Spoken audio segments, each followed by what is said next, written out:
What's up, y'all? Sitting down killing some time. See, I'm gonna start putting my stories on YouTube. This is gonna be my first one. Good short story, for those who don't know what a short story is. It's just a short story, And this story is about the time me, Curtis, my youngest brother, Terrence, what we call him Terry. We was in the hood, it's kind of a funny story, but we was in the hood in Berkeley, when Berkeley had the little tree. Like right there by the trash can. So we standing up on there one day, about during the weekday, probably about Wednesday, about 12. Me and my brother, we had 40 ounces, we young, 20. Just getting high, getting fucked up, and just doing what we do, So we up on the tree with fathers. So this guy that was from the street over, he didn't stay in the project. He stayed like on that street where the nice houses at, behind Berkeley. Older guy, guy always been around there. He around there, ain't did too much, around there smoking or whatever. He good guy and everything. He don't bother nobody, so he gonna come around there. Hold on. He gonna come around there and he had his cousin with him. We ain't never seen this guy. He was supposed to be from New York. And so we were talking to him. I guess the cousin brought him around, so if he around in the hood, we'll know who he is, you know what I'm saying? Back in them days, them boys were hustling. I wasn't hustling myself, but the guys around me, they were hustling, and, young guys doing what they do. Doing stuff they ain't got no business doing, making that quick money, you know what I'm saying? So, I guess he wanted them to know who he was, just in case we seen him. This is my cousin, so, so he won't come around and get fucked up, what I'm saying? Because that's basically what we're going to have, if he came around that trip and get fucked up. And so he was talking to us. He was talking to us,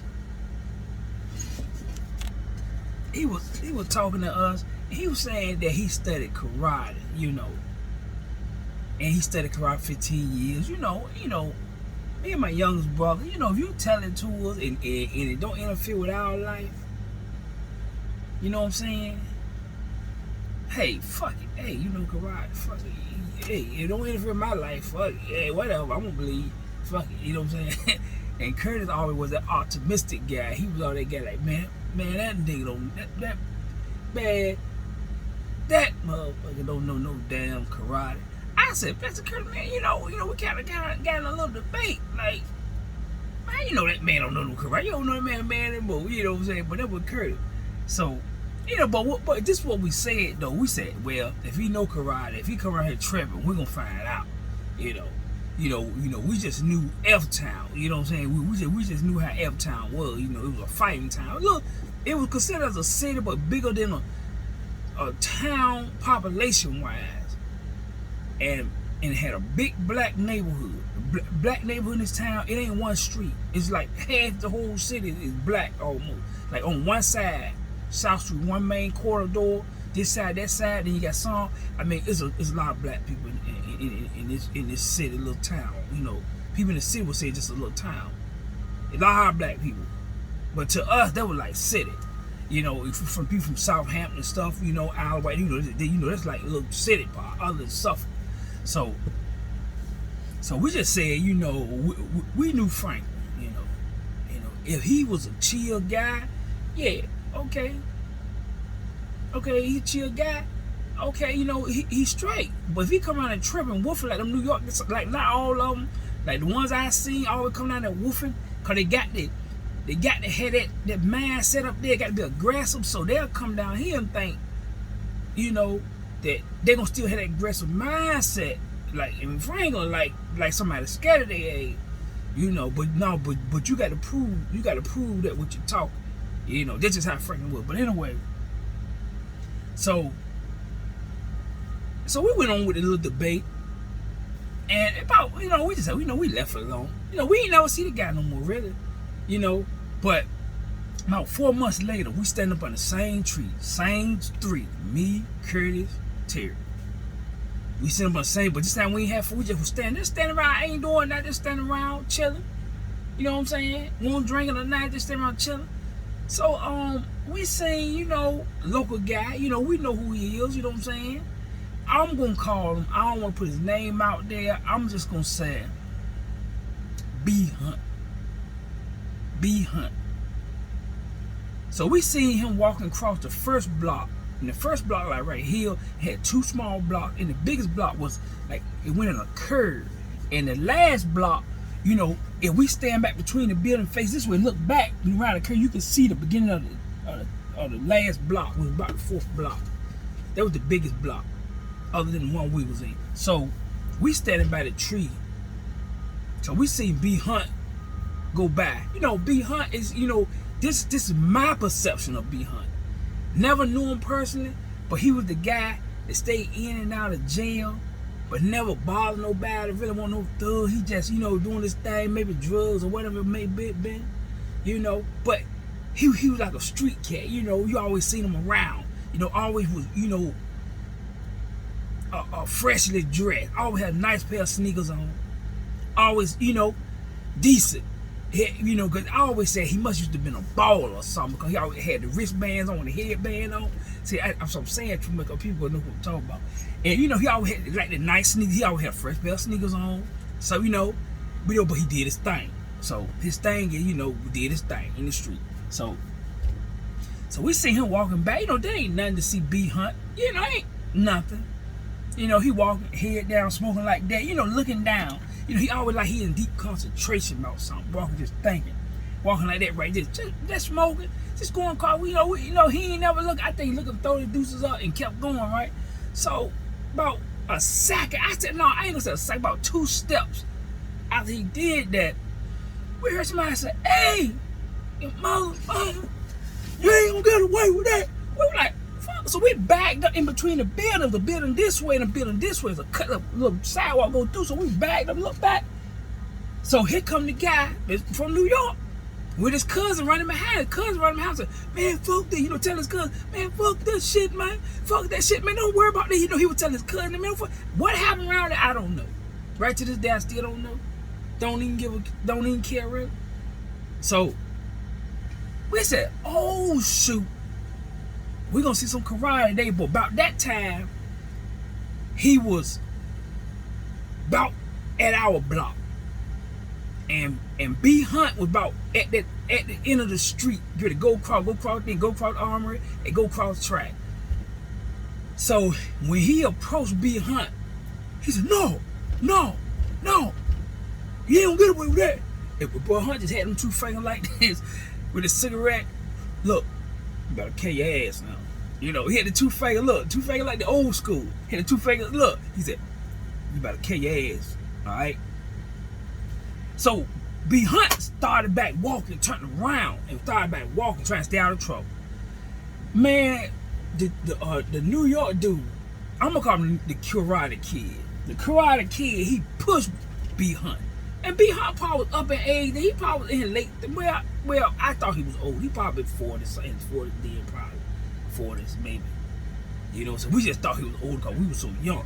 So he pushed B Hunt. Boy, B Hunt almost failed, boy. So at that point, bro, B Hunt, he was kind of in and out of jail. So anybody in and out of jail a lot that got any type of street, he gonna have some hands.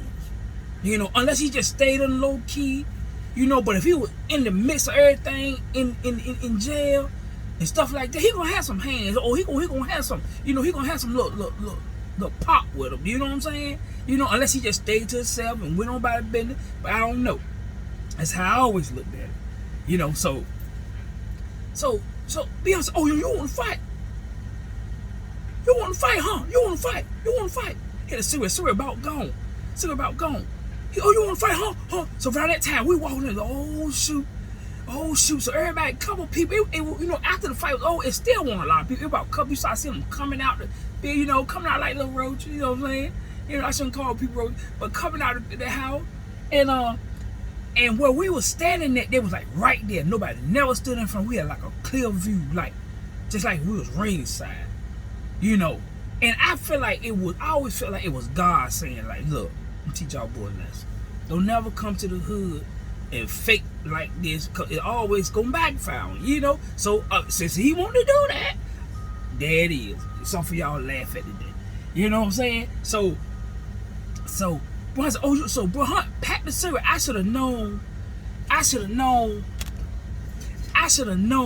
that someone right called. He packed the cigarette. Boom. He packed. No, motherfucker. Packed the cigarette. I should have known then. I was young, didn't know no better. A man that gonna put a cigarette, he took the cigarette out, thing off, put it in his mouth like that, took a couple, and put it in his mouth, and it did his fist like this. This how he was boxing like this. So, and we were like, oh shoot, you know, I ain't never seen nobody box like, you know, beside them older guys on TV like that. He was like, come on. So the guy from New York got his karate stand. You know what I'm saying? Got his karate stand, you know, in his karate stand. So we said, oh shoot. So at this point, we didn't know what was finna happen. So, you know, bro Hunt like this, right? Doing like this, bro Hunt like this, right? And bro Hunt must have said, I'm gonna try, you know, cause I'm pretty sure he told bro that he know karate. So bro Hunt said, I'm just gonna try my hand, you know, I'm gonna see if I'm gonna hit this nigga with this ace of spade or this deuce or whatever, double deuce on his ass. I'm gonna see, you know, caught that nigga. Pop! Blip! Man, hit that, pop! Hit that nigga, man. That nigga fell on the ground. Blue! Man, bro, I was just walking around. You know how somebody walking around his back, kicking at the track, bro, I was tagging that nigga. I mean, this the karate dude. He said he started 15 years. And this was still, you know, they were about to engage. Most karate guys, if we were about to engage with me, nigga, you ain't gonna hit me, nigga. You gonna swing and from get your neck broke. That if I knew karate or jujitsu, any damn thing. But at that point, we just gonna see what happens. So, bro, hitting the boom. So he was going around. You know how you go around when you young, and you getting your ass whooped, and you don't want the guy to hit you nose, so you go around on your back kicking at him. And he was kicking at Bro Hunt, but he wasn't kicking at Bro Hunt like a karate move. He was kicking at Bro Hunt like, I'm trying to keep this nigga off from whooping my ass. This nigga whooping my monkey ass. You know what I'm saying? That's the kick, like a kick like anybody can do. Like, this nigga whooping my ass. I gotta keep this nigga away from me. Yo. So Bro Hunt just got tired of trying to go. I mean, B Hunt just kept getting tired of trying to hit him. So B Hunt just, by then, the cigarette had asked about that long on it. And the fact he plucked it off, put that cigarette, put it in the sweat, and walked off, kept walking. Just won't nothing. It won't nothing say it. He didn't say, no, do it again. And he didn't say he just looked at him. When everybody was trying, oh no, break it up. You know, he just lit the cigarette and left. Walked, didn't never say nothing else, ain't no word. He ain't said, this was gonna happen, none of that. You know what I'm saying? None of that. He just walked away. Old school cat. No, hold on. Let me go back. Before I say the end, before I go back. All right, when Bro Hunt was tagging that nigga, bloop. See, I keep saying it. When B Hunt was tagging that nigga, boop, boop, and he was going around kicking, right? So he must have, at some point, it must have dawned on him that I told these three, we was looking right at him, wasn't nobody in front of him. We was like at a distance. We probably about 25 yards from just looking. We just looking, we niggas out there in Berkeley, we just like young guys, just looking at this nigga, bro. Just looking at the nigga like, the fuck? We looking like, what the hell? So he looked over at that big man. He was on the ground at this point. Man, he looked at us. Check this out, fellas, looking at us. Check this out, fellas. I can do karate on the ground. And that's what he was doing, the kick. Like, I'm just keep this nigga off me kick. It won't no karate kick. I'm keeping the nigga off me kick. Man, let me tell y'all something. Man, Curtis just left start walking towards it, nigga. He ain't say nothing. Just left start walking towards it, nigga, yo.